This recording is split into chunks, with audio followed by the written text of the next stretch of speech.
Welcome to Piano Video Lessons Year 1, Unit 2. Today we're doing Lesson 12, which is video number 28 on YouTube, but please join us at pianovideolessons.com, linked right up here in the info card. So one thing we're going to be doing today is it's a finger gym, just like our other finger gyms have been, but it's a really important one because this is the building block or the foundation of music. We're going to be doing a very basic scale, and it's called a pentascale. And penta means 5, just like a pentagon has 5 sides. So today we're going to be learning a pentascale and a triad. So a pentascale will use 5 notes, and a triad, like a tricycle or a triangle, will use 3 notes. So to play a pentascale, we're going to play do, re, mi, fa, so. And it's just the first 5 notes of a major scale. And it goes like this. I'll show you here on the music. And then we go back down. So those 5 notes make up the pentascale. We can do it for the left hand.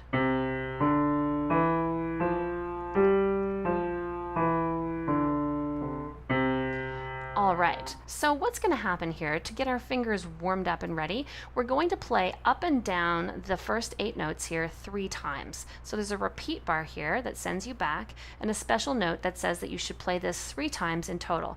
This part here is the C major pentascale. The next part is the triad, and this part plays skips. So it goes C, skip to E, skip to G, skip to E, and back to C, and then we play those exact notes all at once. So this is called the broken form because the notes are broken up one at a time, and then this is called the solid form. All right, so we have C, E, G, E, C, and then all 3 C, E, G. Let's try that for the left hand. So we'll start with the broken form. Finger 5, finger 3, finger 1, finger 3, finger 5, and all 3. 1, 3, 5. So the pentascale is going to go like this. Walking up to D, down, repeat it. Walking up to D and repeat it. This is the last one, down to D, now broken triad and solid triad. There we go. All right. So looking at the triad here for the right hand, it uses the note C, E, G, and the left hand uses the notes C, E, G as well. That's called a C major triad because it's a C triad that starts on C, and it has the note here in the middle that's from a major scale. We could have a minor triad. We'll learn more about those later, but you hear the difference from major to minor, the difference being that middle note got closer to C for the minor. So here's the C major. So this is a C major triad broken form, and this is a C major triad solid form. At the bottom here, it asks a question: is the right hand C triad written on line notes or space notes? So you can look here in the treble staff and decide if it's written on lines or spaces and put your answer here. Then it says, is the left hand C triad written in lines or spaces? And you can write your answer here.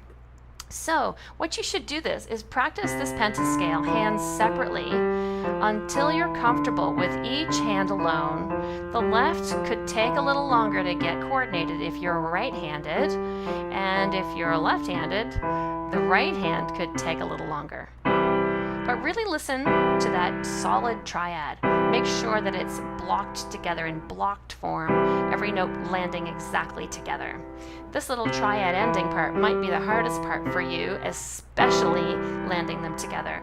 So practice each hand playing on a steady beat all the way through the exercise, and listen to every note has the same amount of volume or sound, that none of them are sticking out louder than the others.